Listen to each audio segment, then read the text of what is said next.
Hey everybody, it's Sammertime, and I finally got my gear kit for the Eastern Continental Trail all dialed in, and I know a lot of you have been waiting for this video, so I wanted to go ahead and get it done. I've only got about exactly a week until I get on the plane for Canada to start this hike. So I wanted to go ahead and get this video out there so you could all critique it for me. So I made three investments for this trip, bigger investments. I got a new backpack, which I'll talk about in a second, and I got a new rain jacket, and I also got a new puffy jacket. So those are the three things that I've purchased new to help me with this hike. Almost everything else is gear I already owned. That said, you know, those three items were big ticket items, but I'm going to be on the trail for, 6 to 9 months, so it's going to help me be super comfortable out there. So I'm going to go ahead and get into it. This is the Zpacks NeoAir backpack. It is made from reinforced Dyneema Cuban fiber, composite fabric, aka Cuban fiber. And that means that the backpack material itself is completely waterproof, and all the seams have been taped, so they are waterproof. They can't say it's completely 100% waterproof, just for liability, I guess, but it is very, very water resistant.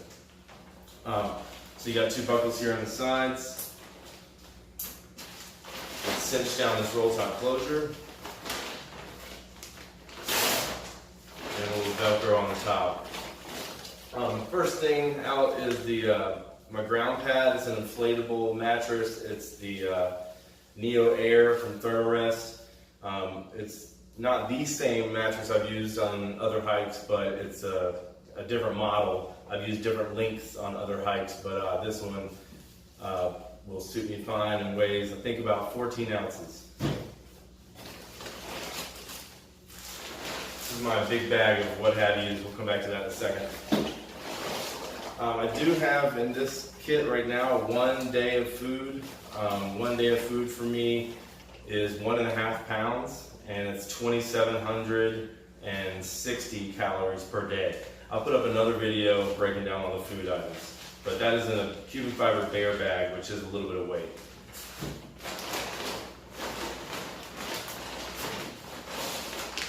This is a stuff sack. It's also waterproof Cuban fiber outer.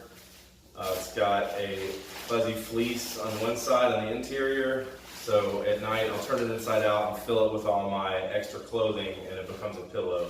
Just weighs a couple ounces. For my shelter, this is the same shelter I used on the Florida Trail in 2017. It's a Zpacks Altaplex. So 1.5 man shelter. It's also Cuban fiber. Sets up with one of my trekking poles. The only change I made this year is I went to a Polycro ground sheet. This is the same material that you can put against your windows in your house during the winter and use a hair dryer to cinch it to the window and save you some money on insulation. Really cheap. Camping sites sell it for a little more expensive, but you can just get the Walmart. Go to Walmart and get your window cover or winter treatment. Cut it to size for your shelter. I'm not going to pull the whole shelter out now. You guys can look up Zpacks Altaplex, or look at my hike from last year to see it. I think the shelter altogether with guy lines and toggles and everything weighs about 19 ounces, 18 ounces. These are the stakes that go with that shelter.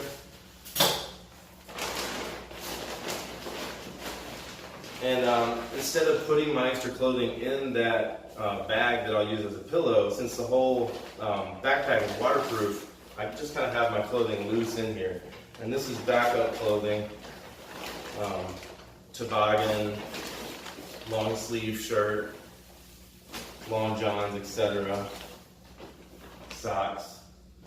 Yeah, that's it.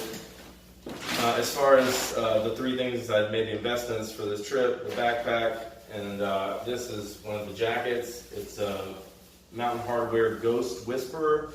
It's a down jacket, it's hydrophobic down, weighs right around 8 ounces. This is an expensive jacket, but I waited until I found it online for sale. I'm the third owner, essentially. So I bought it secondhand from the person who bought theirs at an REI yard sale. The only difference is it's got a little X inside from the yard sale showing it was used, but otherwise light new condition.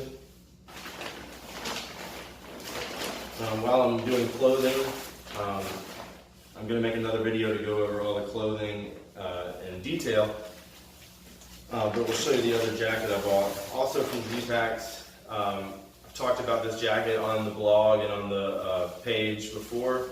It's their new Vertice rain jacket. I think it's 5.2 ounces if I'm not mistaken. And there's lighter rain jackets out there for sure, but this material, the Vertice fabric, has the highest vapor transfer rating, meaning it's the most breathable of any rain jacket I've seen on the market. Another big ticket item, but it's going to keep me dry for 5,000 miles, so totally worth it for me. Again, I'll go into it in more detail in another video. And one more time, another pair of shorts. I don't need to use compression sacks or waterproof dry bags for my down clothing because the backpack itself is waterproof. So foregoing those stuff sacks and just putting my quilt. This is my sleeping bag or quilt. It's a 20-degree enlightened equipment Enigma quilt, and I'm just stuffing that in the bottom of my backpack, which allows it to pack more efficiently, feel more comfortable on my back, etc., etc.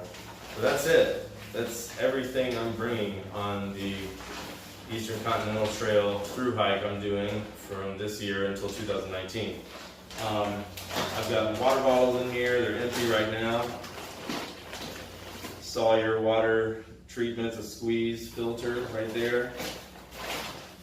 I do have extra pockets on the front of the straps there, the shoulder straps, and the backpack comes with a small sit pad to kind of give you a little padding against your back. That's removable, as is the belt, as are the pockets here. Just a couple add-ons.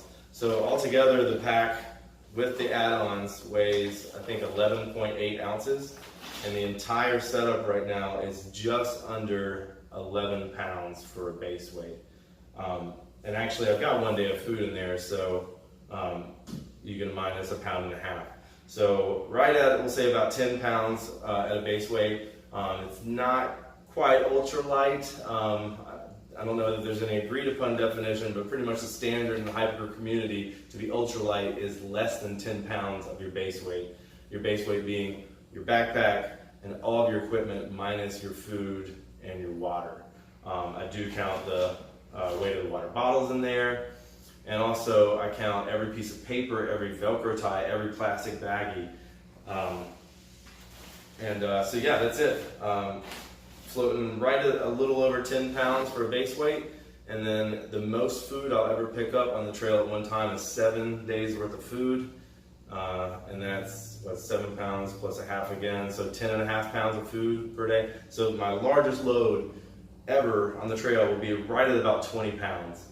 But most of my pickups and resupplies are 4 and 5 days, so that'll bring me down, you know, to about a 15 to 17 pound average base weight, or full out weight out on the trail.